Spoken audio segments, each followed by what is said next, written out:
कर्मयोगी परिवाराचे संस्थापक श्रद्धेय कर्मयोगी शंकररावजी भाऊ पाटील यांच्या 102व्या जयंतीनिमित्त त्यांना अभिवादन करण्यासाठी आणि त्यांच्या पवित्र कार्याच्या स्मृतीस उजाळा देण्यासाठी तालुक्यातील विविध संस्थांचे पदाधिकारी, कर्मयोगी परिवाराचे आधारस्तंभ सन्माननीय साहेब,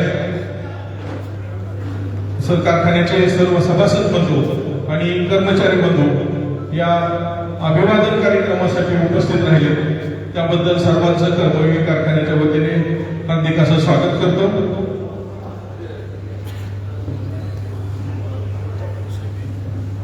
यानंतर अभिवादन करण्यासाठी मी विनंती करतो इंदापूर अर्बन बँकेचे नवनिर्वाचित संचालक आणि माजी चेअरमन ज्येष्ठ नेते माननीय श्री अशोक भाऊ शिंदे.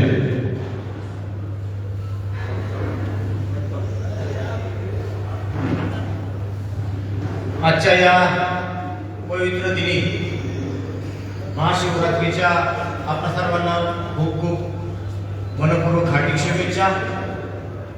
आपल्या सर्वांचे आराध्य दैवत, राज्याचे नेते आदरणीय स्वर्गीय शंकरराव भाऊ यांच्या स्मृतीस मी आपल्या सर्वांच्या वतीनं अभिवादन करतो. आपल्या तालुक्याचं भाग्य की असं नेतृत्व आपल्याला या ठिकाणी लाभलं. त्यांनी दिलेली शिकवण साधेपणाची, सच्चेपणाची, राजकारण स्वच्छ कसं करावं हे त्यांना ज्यांनी जवळून पाहिलं किंवा जे आपण त्यांच्याबद्दल ऐकलंय असे भाऊ की ज्यांची 1952 सालापासून ते अगदी हयात असेपर्यंत इंदापूर तालुक्यावरची एक पकड जी होती, त्यानंतर त्यांच्या विचाराला अनुसरून त्यांनी घालून दिलेल्या परंपराप्रमाणे राज्याचे माजी मंत्री आपल्या सर्वांचे नेते आदरणीय हर्षवर्धनजी पाटील साहेब यांनी या तालुक्यावर जे समाजकारण, राजकारण केलं त्या मुशीतून आपण सर्वजण तयार झालेले कार्यकर्ते आहोत. भाऊंचा संबंध, भाऊंचा जवळून संबंध लाभलेले माझ्यासारखे अनेक कार्यकर्ते या ठिकाणी आहेत. खरोखरच आम्ही स्वतःला भाग्यवान समजतो की भाऊंनी जी शिकवण दिली आम्हाला, त्या शिकवणीप्रमाणे आयुष्यात आम्हाला कधीही त्रास झाला नाही. त्यांची एकच शिकवण होती की खरं बोलायचं, आणि खरं बोलल्यावर माणसाला अजिबात त्रास होत नाही. आपली भूमिका स्पष्ट असावी, सच्चेपणाची असावी. त्यामुळे राजकारण असू द्या किंवा समाजकारण असू द्या किंवा प्रपंच असू द्या, याच्यामध्ये अजिबात त्रास होत नाही. भाऊंनी त्यांच्या काळामध्ये मंत्रिपद भूषवलं, खासदारकी मिळवली, कारखाने उभे केले, आणि सर्वात महत्वाची जी गोष्ट तालुक्यासाठी केली असेल तर ती आपल्या इंदापूर तालुक्याचं ज्या वेळेला उजनी धरणामध्ये आपलं संपादन झालं आणि त्यानंतर स्वतःहून त्यावेळेला मुख्यमंत्री कैलासवासी वसंतदादा पाटील होते, त्यांना भाऊंनी विनंती केली की मला पुनर्वसनचं खातं द्या. आणि त्या पुनर्वसन त्यांनी खातं केवळ कशासाठी घेतलं तर माझ्या 20-22 गावात इंदापूर तालुक्यातील जी गावं गेली होती त्या गावाचं पुनर्वसन योग्य पद्धतीने झालं पाहिजे. आपण पाहतोय आपल्या अगोदर कोयना धरण असेल, वीर धरण असेल, आणखी काही महाराष्ट्रातील धरण असतील, त्यांचं जे पुनर्वसन झालं त्यांची सस्य होलपट अजून चालू आहे. परंतु आपण उजनी धरणामध्ये बेगोन पासून कांदगाव पर्यंत ज्याचं गावं गेली, शेती गेली आहे, त्या लोकांना पर्यायी जमिनी गावठाणं आम्ही चांगल्या पद्धतीने दिली. मी भिगवणचंच उदाहरण देईन किंवा तक्रारवाडीचं उदाहरण देईन किंवा वीरवाडीचं उदाहरण देईन. भिगवण गाव हायवेला असं मुंबईपर्यंत कुठं गाव नाहीये की भिगवण गावाला 2.5 ते 3 किलोमीटरचा हायवेचा फ्रंट लाभलेला आहे. आणि ही किंमत केवळ भाऊंनी. आज भिगवणच्या जमिनीचे भाव सोन्याच्या पेक्षा जास्त आहे. म्हणजे भाऊंनी त्यावेळेला अगदी गवडीवर किमतीने, म्हणजे मला चांगलं आठवतंय 2 गुंठ्याचा प्लॉटचं सरकारी नजरनं मी फक्त 54 रुपये किंवा 58 रुपये भरावं लागत होती. अशा ह्या प्लॉट त्यावेळेला भाऊंनी आम्हाला मिळवून दिले. नुसतं जागा दिल्या नाही तर त्या जागेवर घर बांधण्यासाठी शासनाकडून ज्या काही सुखसुविधा उपलब्ध करून दिल्या त्या सुखसुविधा किंवा नंतरच्या काळामध्ये आदरणीय हर्षवर्धनजी पाटील साहेब ज्या वेळेला मंत्री झाले त्यावेळेला भिगवणच्या परिसरामध्ये कुठेही उच्च शिक्षणाची सोय नव्हती. त्यावेळेला ते महाविद्यालय साहेबांच्या प्रयत्नाने त्या ठिकाणी मंजूर झालं. आज त्या हायस्कूल कॉलेजला 25 वर्ष होत आहे. आणि त्या कॉलेजमधून कित्येक माझ्या भगिनी, ज्या मुली की त्या जर शिकल्या नसत्या तर त्यांची लवकर लग्न झाली असते, त्यांना चांगले जोडीदार मिळाले नसते. पण आज कित्येक मुलं फार मोठमोठे अधिकारी झाले की केवळ किंवा कैलासवासी भाऊ आले आदरणीय हर्षवर्धन पाटील साहेब यांच्यामुळे. त्यामुळं मी या ठिकाणी जास्त बोलणार नाही. साहेबांना बऱ्याच वक्तांनी यानंतर बोलायचंय. त्यामुळं पण प्रथम मी सांगतो की आपल्या जिल्ह्यातच किंवा शेजारच्या सोलापूर जिल्ह्यात असतील, नगर जिल्ह्यातील असतील, कार्यकर्त्यांची जी वागण्याची पद्धत आहे, विशेष करून आपल्या इंदापूर तालुक्यामध्ये कैलासवासी भाऊ स्वतः सुद्धा शाकाहारी होते. आणि आज आपण पाहतोय की आपल्या इंदापूर तालुक्यामध्ये आपले कार्यकर्ते जे भाऊंच्या बरोबर राहिले, साहेबांबरोबर राहिले, ते कार्यकर्ते बऱ्याच अंशी एक चांगल्या आचरणातून, चांगल्या विचारातून वागतात. आपण शेजारच्या तालुक्यामध्ये पाहतो, आमच्या गावामध्ये 3 जिल्ह्याचा संबंध येतो, 4 तालुक्याचा संबंध येतो. त्यावेळेला रोज संध्याकाळचे कार्यकर्ते कुठे असतात हे मी सांगायला तुम्हाला गरज नाही. पण आपले कार्यकर्ते निश्चित समाजकारणात, राजकारणात केवळ भाऊंच्या शिकवणीमुळे पुढे आहेत. मी पुन्हा एकदा भाऊंना विनम्र असं अभिवादन करतो आणि थांबतो. मला संयोजकांनी बोलण्याची संधी दिली, भाऊबद्दल 2 शब्द सांगायचे मला भाग्य मिळालं. त्याबद्दल आपण सर्वांचं या ठिकाणी आभार मानून थांबतो. धन्यवाद. जय हिंद, जय महाराष्ट्र. धन्यवाद. यानंतर कर्मयोगी शंकररावजी पाटील स्मृती प्रतिष्ठानतर्फे दरवर्षी कर्मचाऱ्यांना शैक्षणिक आणि वैद्यकीय मदतीचं वाटप करण्यात येतं. प्रातिनिधिक स्वरूपामध्ये 4 कर्मचाऱ्यांना शैक्षणिक आणि वैद्यकीय मदतीचं वाटप मान्यवरांच्या शुभ हस्ते करण्यात येत आहे. बाळू माणिक गायकवाड, मान्य साहेबांना विनंती करतो.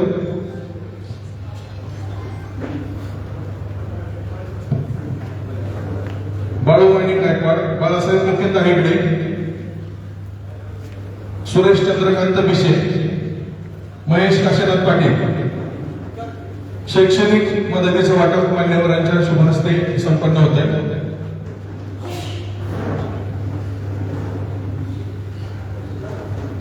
उर्वरित पात्र कर्मचाऱ्यांना त्यांचे बँक खात्यावर जमा करण्यात येणार आहे.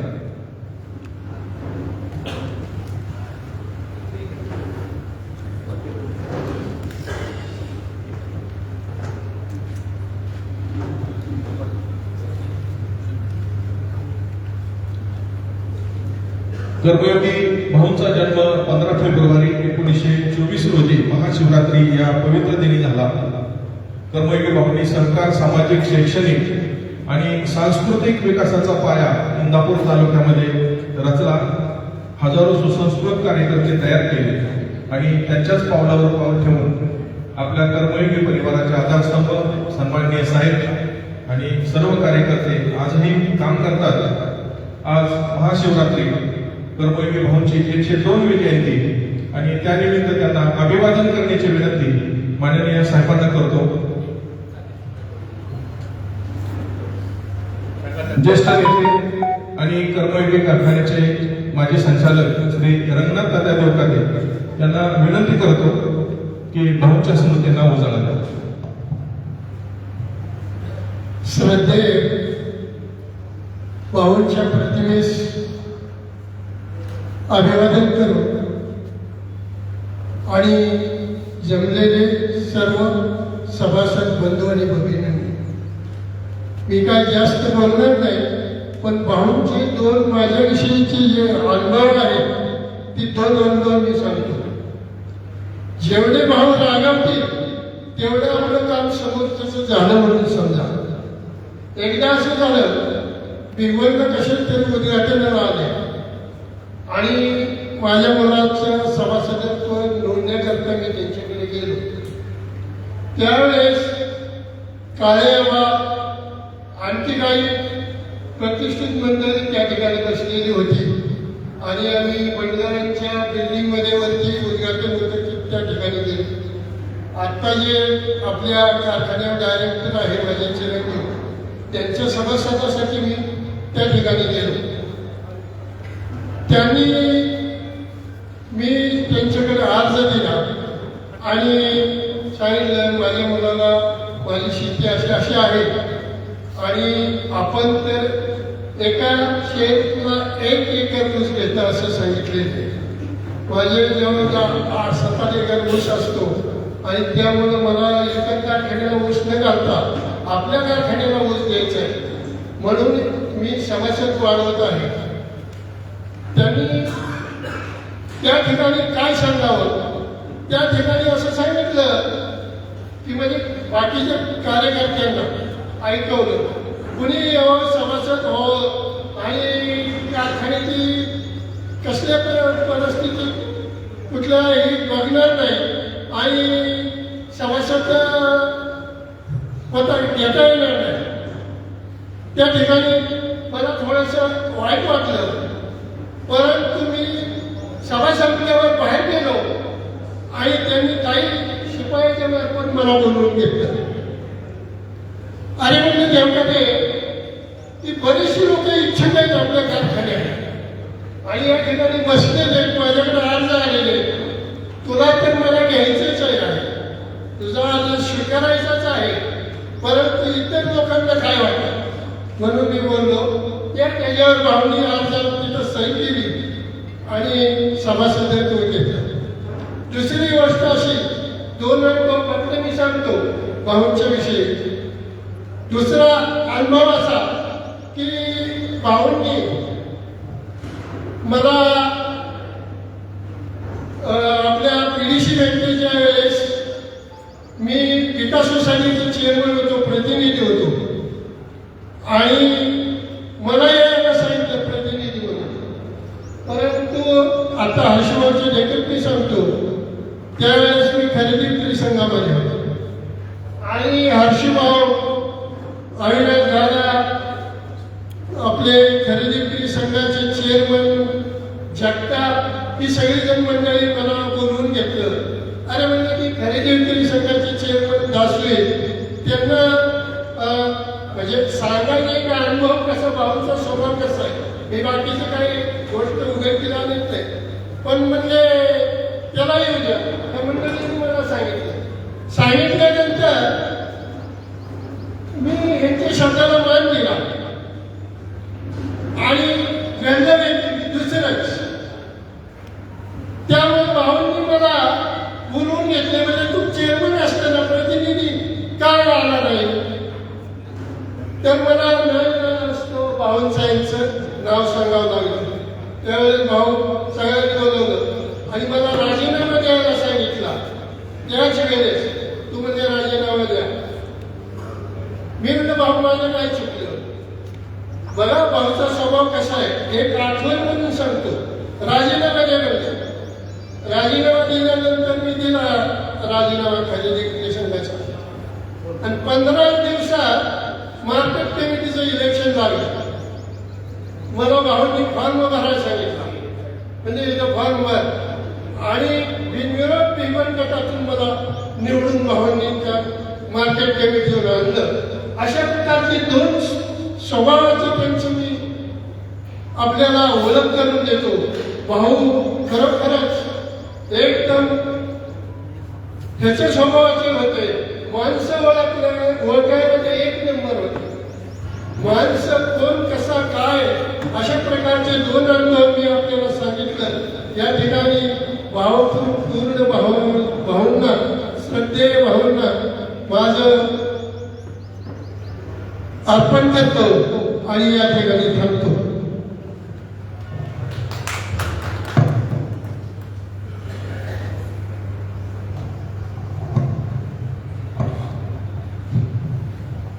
यानंतर कर्मयोग परिवाराचे आधारस्तंभ सन्माननीय हर्षवर्धनजी पाटील साहेब यांना विनंती करतो, कृपया मार्गदर्शनपर अभिवादन करावं. आज आपल्या सर्वांना महाशिवरात्रीच्या निमित्तानं खूप खूप शुभेच्छा व्यक्त करतो. आणि दरवर्षी आपण भाऊंची जयंती ही आपण महाशिवरात्री दिवशी आपण सर्वजण एकत्रितपणाने येऊन भाऊंना आदरांजली अर्पण करतो. त्या स्वर्गीय भाऊंना आपल्या सर्वांच्या वतीनं, कर्मयोगी परिवाराच्या वतीनं आणि या इंदापूर तालुक्यातल्या सर्व जनतेच्या वतीनं मी भावपूर्ण आदरांजली अर्पण करतो. आणि भाऊंचा जन्मच मुळात महाशिवरात्री दिवशी झाला आणि भाऊंचा जन्म महाशिवरात्रीला झाला म्हणून भाऊंचं नाव, म्हणजे आमच्या आजोबा आणि आजी यांनी जन्म महाशिवरात्रीला झाला म्हणून शंकर नाव. आणि खऱ्या अर्थानं भाऊ आपले आयुष्य 82 वर्ष जगले आणि अतिशय निरोगी आयुष्य जगले.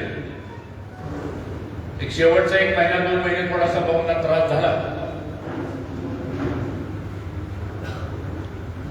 91-92ला थोडं प्रोस्टेटचं एक ऑपरेशन झालं होतं. पण ह्याच्या व्यतिरिक्त भाऊंना कधी हॉस्पिटल म्हणा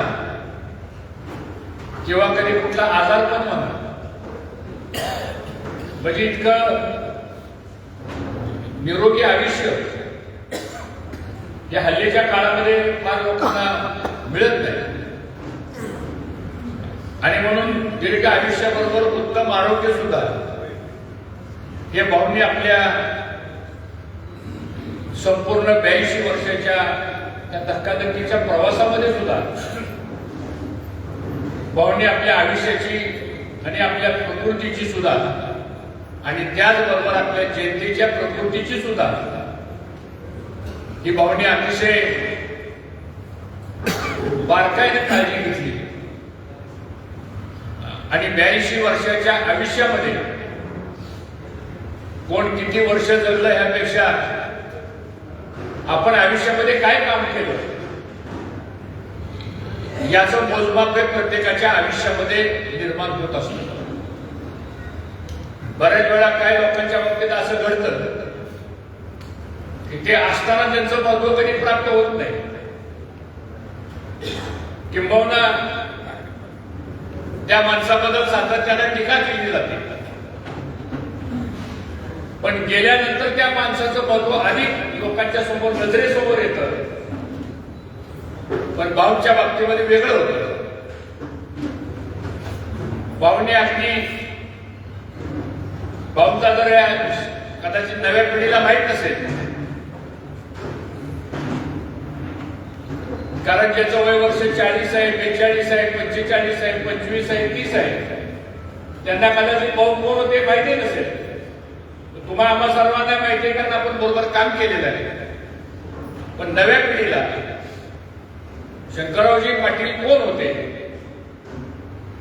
भाऊंचा आज 102वी जयंती, म्हणजे 24 साली भाऊंचा जन्म झाला.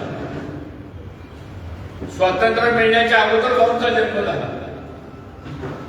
स्वातंत्र्याच्या संघर्षामध्ये भाऊंचं बालपण गेलं. त्यानंतर स्वातंत्र्य मिळण्याच्या अगोदर भाऊंना शिक्षण घ्यावं लागलं. पुण्यातल्या राष्ट्रपेठेमध्ये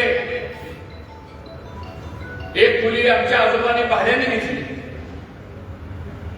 गिरवीच्या आमच्या दादी क्षीरसागर कुटुंबातल्या त्या तिथं राहायच्या, आणि सगळी मुलं 8-10 मुलं त्या रास्तापेठेमधल्या त्या खोलीमध्ये शिक्षणासाठी तिथं दाखल झाले.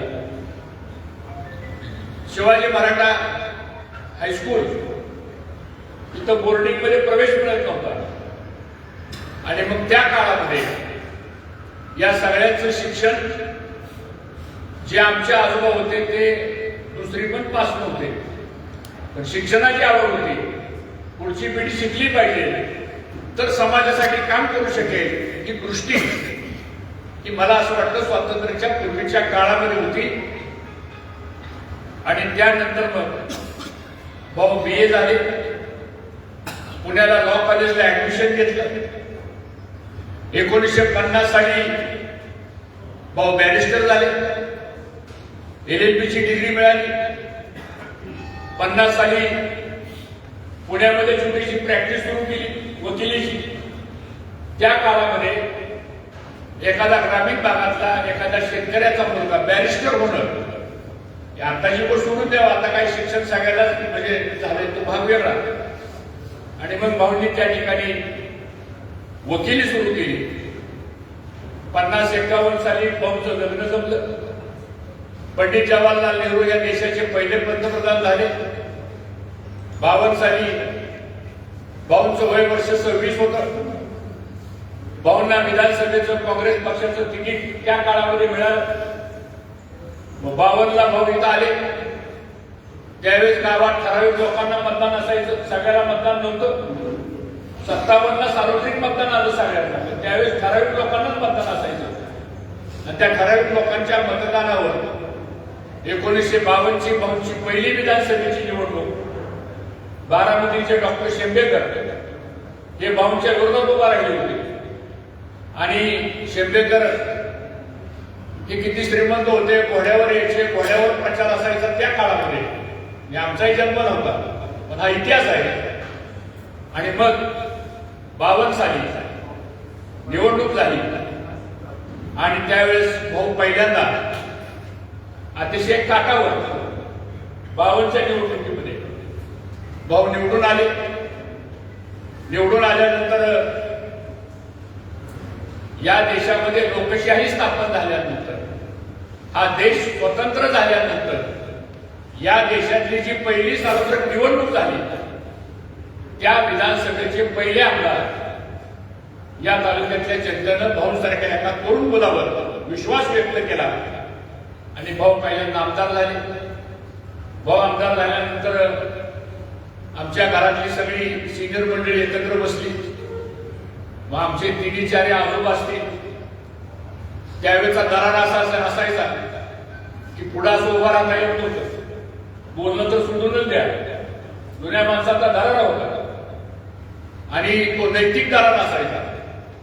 तर त्यांनी सांगितलं आता शंकर तुला निवडून आणून द्यायचं काम आमचं झालंय, आता इथून पुढं हातपाय हलवायचं काम तुझं आहे.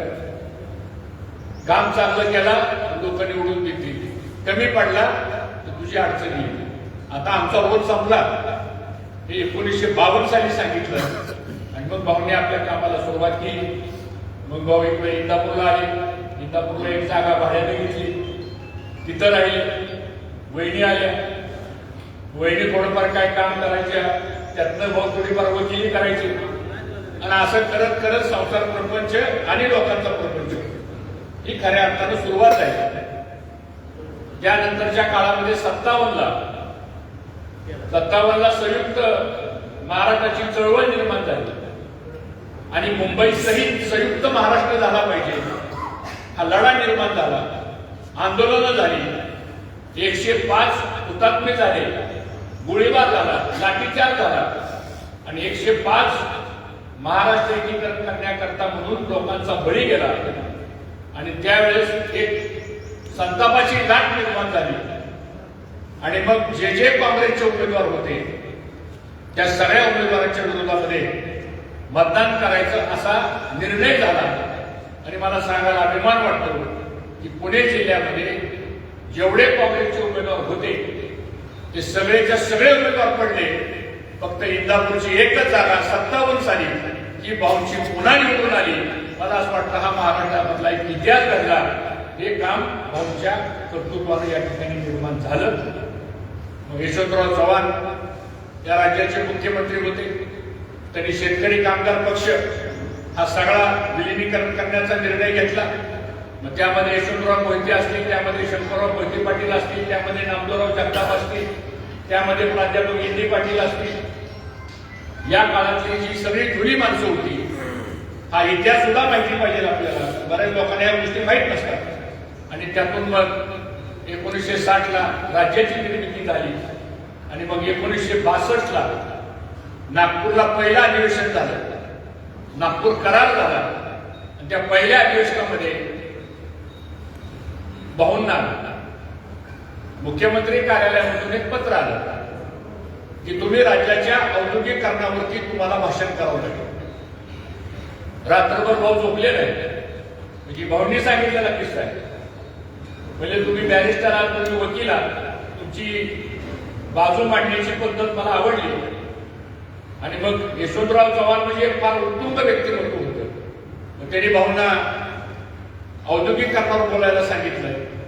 मग भाऊंनी त्या ठिकाणी सभागृहामध्ये पहिलं भाषण केलं.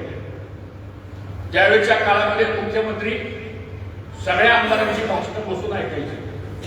कोण आमदार काय बोलतोय, त्याची डेप्थ किती, त्याचं नॉलेज किती आहे, त्याचा आवाज किती आहे.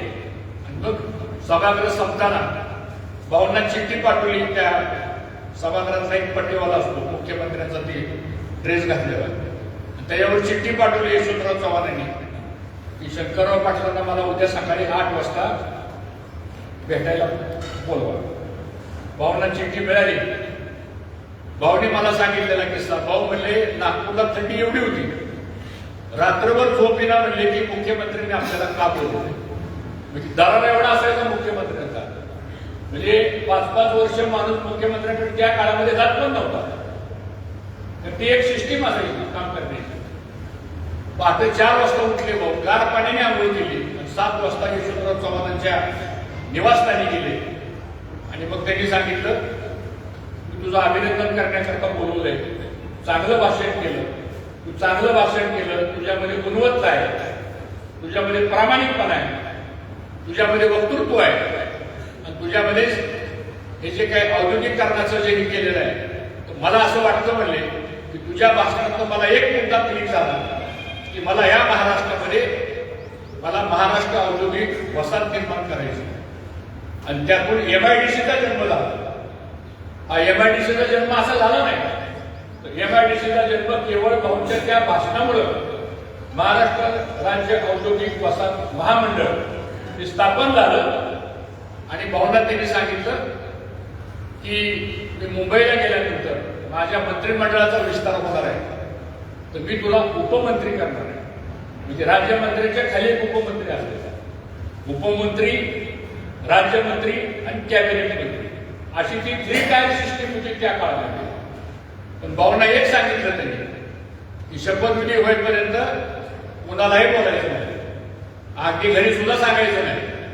भाऊंनी तो शब्द मनात ठेवला आणि ज्या दिवशी जानेवारी का फेब्रुवारीला मला वाटतं 1962 साली नागपूरचं अधिवेशन झाल्यानंतर मग भाऊंना फोन आला की तुमचा शपथविधी होणार आहे. मग भाऊनी वहिनीला सांगितलं आणि त्यावेळेस मग भाऊचा शपथविधी झाला आणि तिथून सलग 17 वर्ष 16 वर्ष भाऊ राज्याच्या मंत्रिमंडळात राहिले. अशोकराव शिंदेनी मुद्दा सांगितलं की बरोबर आहे, उजनी धरण ज्यावेळेस झालं तर पुनर्वसन खातं हे कुठला मंत्री मागून घेत नाही, कारण ते कटकटीचं खातं आहे. लोकांच्या रोषाला सामोरं जावं लागतं आणि कायदे नियम असे की त्याच्या बाहेर जाऊन आपण लोकांना मदत करू शकत नाही. पण भाऊने आग्रह केला की माझ्या शब्दाखातीर या इंदापूर तालुक्यातल्या 46 गावांना या उजनी धरणाकरता म्हणून त्याग केलेला आहे. हत्तीच्या मस्तकासारख्या जमिनी 200-300 रुपये एकरानं एक राष्ट्रीय कर्तव्य समजून या धरणाकरता लोकांनी त्याग केलेला आहे. आता त्यांचं पुनर्वसन करणं, सगळी गावं पाण्यात गेली, त्यांचं पुनर्वसन करायचं असेल तर मला हे खातं एक 5 वर्षाकरता द्या. वसंतराव नाईक हसले, म्हणजे शंकरराव अख्ख्या मंत्रिमंडळात तुम्ही एकमेव असा मंत्री आहात की ज्यांनी हे खातं मागितलंय. नाहीतर मंत्री येतोय, कोण म्हणतो मला घर खातं द्या, कोण म्हणतो मला बांधकाम खातं द्या, कोण म्हणतो मला आणखी काही द्या. तुम्ही एकमेव असा आहे. आणि त्यावेळेस मग वसंतराव नाईकांनी भाऊंना कामगार खातं दिलं, पुनर्वसन खातं दिलं. मला वाटतं सहकार पण त्यांच्याकडे भाऊंच्याकडे होतं. त्याच्या अगोदर दुग्ध व्यवसाय खातं भाऊंच्याकडे होतं. आणि अशा पद्धतीनं या सगळ्या गोष्टी त्या ठिकाणी मित्रांनो घडत गेल्या. सांगण्याचं तात्पर्य असं आहे की संघर्षातून ह्या माणसानं या परिसराचं नंदनवन केलेलं आहे. हे तुम्हाला आम्हाला सर्वांना विसरून चालत नाही. हल्ली लोक फार शॉर्ट मेमरीची झाली आहे. काल काय झालं माणूस विसरते, उद्याचं काय मी बोला सांगतोय. माणसं भूतकाळापेक्षा आणि भविष्य काळात जगण्यापेक्षा वर्तमान काळात जगण्याचा एक नवा फंडा आता लोकांच्या मध्ये निर्माण झालेला. आजचं काय असेल ते बोला, उद्याच उद्या बघू. ही साधारणतः ती नाही म्हणजे पद्धत पुढे यायला लागलेली आहे. पण या इंदापूर तालुक्यात रचनात्मक काम झालेलं आहे. उजनी धरण झालं, खडकवासला धरण झालं, षटपळ तलावाला बारमाही मिळाली, पाझर तलाव झाले, दुष्काळ पडला, रोजगार हमीची कामं झाली, नाला बिल्डिंगची कामं झाली. त्यातून 72 साली कॉलेज काढलं, कारखाना काढला, बँक काढली, दूध संस्था उभ्या केल्या. आणि आज बघता बघता इंदापूर तालुक्याचं जे आर्थिक परिवर्तन झालेलं आहे हे केवळ फक्त भाऊंच्या धोरणामुळे झालेलं आहे. हे मला असं वाटतं आपल्याला कुणाला विसरून चालणार नाही. आणि म्हणून अशा श्रद्धेय व्यक्तीची आज जयंती आहे. मी आपल्या सगळ्यांच्या वतीनं भाऊंना या ठिकाणी अभिवादन करतो. आता आपण सर्वजण यावर्षी इथं आलेले सगळे सभासद आहेत. आपला कर्मयोगी साखर कारखाना आणि ओमकार शुगर ग्रुप म्हणजे बोत्रे पाटील यांच्याशी आपलं कॉलॉबरेशन झालं, सहयोगी झालं. ठीक आहे, हे पहिला सीझन असल्यामुळं काही अडचणी आल्या. त्या अडचणी आल्यामुळे थोडासा कारखाना एक महिनाभर आपल्याला उशिरा चालवावा लागला. आता जवळजवळ 6,53,000 टनाचं गाळप झाले. कदाचित हे गाळप आपलं 10 लाखापर्यंत सुद्धा झालं असतं. पण मागच्या 2-2.5 महिन्यामध्ये आपला कारखाना थोडा उशिरा झाला आणि पहिलंच ते कॉलॉबरेशन असल्यामुळं थोड्या काही अडचणी आल्या. त्या ओमकार ग्रुपने, मुद्रे पाटलांनी किंवा त्यांचा जो स्टाफ आहे त्यांनी आणि आपल्याही लोकांनी त्या अडचणी सगळ्या सोडवत आपल्याला आता यावर्षी आपली सरासरी साधारणतः 7,000 टनाची बस्ती प्रतिदिन ती आपल्याला पुढच्या सीझनला ती 8,500-9,000 टनापर्यंत कशी नेता येईल हा प्रयत्न सुद्धा निश्चितपणानं आपण करणार आहे. 3350 रुपयाचा दर आपल्याला जाहीर केला. 3200 रुपयाचा पहिला ऍडव्हान्स 15-12 पर्यंतचं पेमेंट आपल्याकडे जमा झालेलं आहे. 31-12 पर्यंतचं पेमेंट आपल्या खात्यात जमा झालेलं आहे. उर्वरित राहिलेलं पेमेंट टप्प्याटप्प्याने सुद्धा त्या ठिकाणी जमा होईल. तोंडे वापर असेल, कामगार असतील काही कामगारांचे 2-3 प्रश्न आहेत, कुठं बोनस आहे, कुठं काय राहिलेले विषय आहेत. परवा ती पण चर्चा आमची कोत्रे पाटलांची झाली. आपण साखर आयुक्त कार्यालयाकडं हा सगळा प्रस्ताव आपण ज्या काही सरकारचे नियम आहेत त्या नियमाप्रमाणे सगळं डॉक्युमेंटेशन आपण सादर केलेलं आहे. राज्य सरकारची मान्यता लवकरच आपल्याला ह्या सगळ्या गोष्टीमध्ये मिळणार आहे आणि खूप चांगल्या पद्धतीने आपल्याला या पुढच्या काळामध्ये आपल्याला या कारखान्याच्या संदर्भातलं आपल्याला काम करायचं. आता सहयोगी तत्वावर मांडल्यानंतर ओंकार शुगर आणि कर्मयोगी साखर कारखाना या दोघांचं कोलॅबोरेशन आहे. त्यामुळे आपली पण सगळ्यांची जबाबदारी आहे की सगळ्या ऊसाची नोंद आपण कर्मयोगी कारखान्यात दिली पाहिजे. कारखान्याचा हार्वेस्टिंग प्रोग्राम थोडासा ह्या वर्षी जरा आपल्या काही नियोजनाप्रमाणे झाला नाही, कारण वाहनवाली सगळी आपण बिगर ऍडव्हान्सची घेतली आणि ती बिगर ऍडव्हान्सची वाहनवाली घेतल्यामुळे थोड्या काय लोकांच्या ऊसाच्या तोडी हार्वेस्टिंगचा प्रोग्राम तावरे साहेब हा थोडासा अडचणीचा झाला आणि त्यामुळे सुद्धा काही ऊस आपला बाहेर गेला.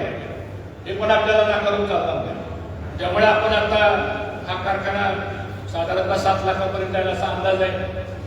आता मला वाटतं 4,000 टनांनी एकच बिल आपली चालू आहे, एकच बिल. आणि पुढच्या 1 महिन्याभरामध्ये एक मिटिंग आपण घेऊ आणि मग पुढचा सगळा हार्वेस्टिंग प्रोग्राम आणि HNDचा ट्रान्सपोर्टेशनचा प्रोग्राम होता हा व्यवस्थित करून पहिल्या दिवसापासून शेवटपर्यंत कसा आपल्याला हार्वेस्टिंग प्रोग्राम व्यवस्थित चालवता येईल, गिटकींचा ऊस आपल्याला किती आणायचा आहे त्याचा आजच एक आराखडा आपण तयार करू आणि पुढच्या वर्षी मात्र 11-12 लाख टनापर्यंत आपल्याला सहज जाता येईल अशा प्रकारची व्यवस्था आपण ह्या माध्यमातून करू.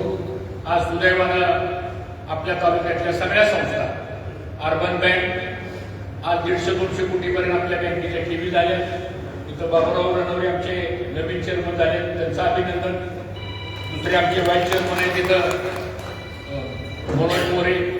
त्याचबरोबर आता बँकेची परिस्थिती आपली चांगली व्हायला लागलेली. ह्या वर्षी A ग्रेड मिळाला आपल्याला, 15% डिव्हिडंड, 10% डिव्हिडंड आपण दिला. या वर्षी आता 31 मार्चला अंदाज आहे आमचा एक चांगला प्रॉफिट जर बँकेला झाला तर ह्याच्यामध्ये अजून काही सुधारणा. भिगवणला नवीन शाखा काढतोय, टिंबोर्णीला नवीन शाखा काढतोय. हे का सांगतो मी, शेवटी ह्याच्यावर आपला प्रपंच अवलंबून आहे. आज दूध संघाचा विषय घ्या, 80,000 लिटर दूध आपलं जमा होते आणि 6,000 लोकांना 10 दिवसाला नेट पेमेंट झालं. त्यातून तरुण वर्ग, विशेषतः महिला वर्ग त्या दुधाच्या व्यवसायामध्ये पुढे आलाय.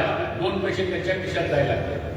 नेरामेवा साखर कारखाना 5 लाखांनी 26,000 टन गाळप झालं. कोळी कारखाना या वर्षी परफॉर्मन्स बघितलं, तोही चांगला चाललाय. पलीकड छत्रपती साखर कारखाना आहे, तोही आपल्या भागातला आहे. तोही कारखाना या वर्षी चांगला चाललाय. मला वाटतं 7,55,000 टन त्याचं गाळप झालं. सांगण्याचा उद्देश असा आहे की हे 3 साखर कारखाने 1,000-1,200 कोटी रुपयाचं शेतकऱ्यांना पेमेंट 4 ते 5 महिन्यामध्ये देतात.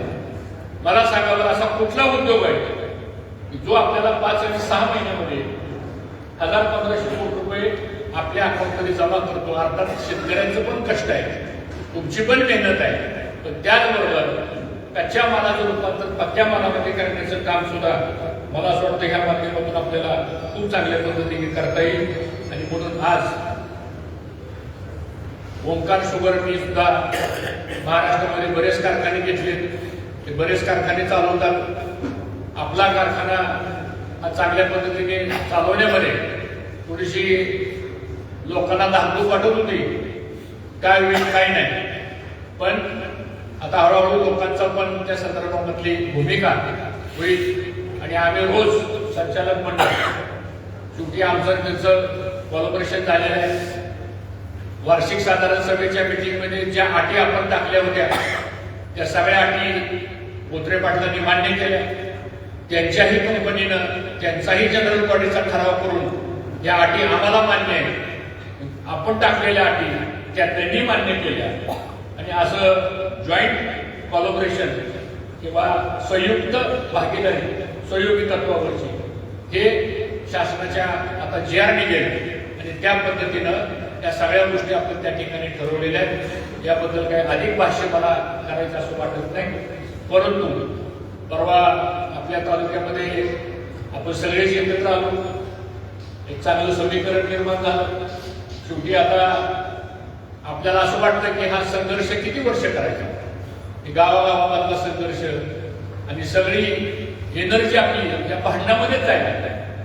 आज तालुक्याचे आज भाऊची जयंती म्हणून सांगतो, म्हणजे मी तर असं ठरवलंय. मग आपले कृषी मंत्री असतील, भरणीमामा असतील, आपले जिल्हा बँकेचे संचालक आप्पासाहेब जगदाळे असतील, तर सगळी मंडळी ऋतुराज बापू असतील, सगळे आम्ही बसून आता एक निर्णय आम्ही करतोय की ह्या तालुक्यामध्ये पहिलं काम काय करायचं आपल्याला, तर शाश्वत शेतीला पाणी आपल्याला कसं आणता येईल. म्हणजे खडकवासलाचं असेल, ते भुजगीचं असेल, ते भाटगडचं असेल, ते नेरा नदीचे बंधारे असतील, भीमा नदीचे बंधारे असतील, शाश्वत पाणी जर आपण गॅरंटेडली उपलब्ध केलं तर या तालुक्यामध्ये 60 लाख टन ऊस उपलब्ध होईल अशी आमचा अंदाज आहे. 60 लाख टन हा पहिला मुद्दा आहे. दुसरा मुद्दा विजेच्या बाबतीत आपल्याला प्रयत्न करावा. आज 3 गावाच्या पाठीमागे एक सबस्टेशन आपण उभं केलं. 11 सबस्टेशन मध्ये 5 ते 10 MVA ट्रान्सफॉर्मर बसवावं लागतील. काय गावांना रात्रीची वीज मिळते आणि काय गावांना दिवसा वीज मिळते, कारण व्होल्टेजचा प्रॉब्लेम आहे. हे 5 MVA ट्रान्सफॉर्मरची किंमत 6 कोटी आहे. 10 MVA ट्रान्सफॉर्मरची किंमत 11 कोटी रुपये. हे सोप्या गोष्टी नाही आहेत. ट्रान्सफॉर्मर काय 63 केवीचा आणि 100 केवीचा नाही. हे डोक्यामध्ये आपल्या प्लॅन आहे. त्याचं काय करायचं, मिनी बंधारे ज्याला म्हणतो आपण, बऱ्याचशे शेत, त्याचा एक प्रयोग नाझऱ्याला चालू आहे. तो सक्सेस झाला तर नेरा नदीवरती एक साधारणतः 1200 कोटी रुपये लागतील आपल्याला. ते सगळे बंधारे 21 बंधारे जर आपण व्यवस्थित केले आणि गोडबोली गेट्स बसवले आपण त्याला 2-3 वर्षाचा काळ जायचा, ते काम चांगलं करावं लागेल. इथं MIDC आपल्याकडे आहे. MIDC मध्ये अजूनही 50% स्कोप आहे. एक 10,000 कोटी रुपये आणायचा, ती आणायची आपल्याला. परवाच्या कॅबिनेटमध्ये जंक्शनची MIDC मंजूर झाली 1,000 एकराची. म्हणजे बर्नेवाडी जंक्शन अन्नपूर्ण आणि तुमचा ते मोहोळकरांचा पेट्रोल पंप आहे ना, तिथून पलीकडचा सगळा पट्टा जो आहे आता त्याचं ऍक्विजिशनचं काम चालू होईल. कॅबिनेट निर्णय झालेला आहे. तिथं काय आपले जे तरुण उद्योजक आहेत, ज्यांचे वर्कशॉप आहेत, कोणाच्या वर्कशॉपमध्ये 100 माणसं कामाला आहेत, कोणाकडे 200 माणसं कामाला आहेत. आम्हाला असं करायचंय की ही माणसं आता कामाला लावली पाहिजे. रोज उठून बसून राजकारण करून नाही प्रपंच आपला चालणार. प्रत्येकाने विचार करा, आपल्या घरात मुला मुलींच्या अपेक्षा काय, आपल्या घरातल्या दैनंदिन गरजेच्या काय अपेक्षा आहेत, आपल्याला कुटुंब चालवायचं म्हणल्यानंतर उत्पन्नाचा स्रोत काय, ह्या गोष्टी आपल्याला करावं लागतील. सगळं राजकारण म्हणजे काय असतं, ह्याची निर्वाण त्याची निर्वाह हे राजकारण नाहीये. कुठेतरी विकासाचं राजकारण झालं पाहिजे आणि सरकारकडून जेवढ्या योजना आणता येतील आपल्याला तेवढ्या आणण्याचा प्रयत्न आपण निश्चितपणानं आपण करू.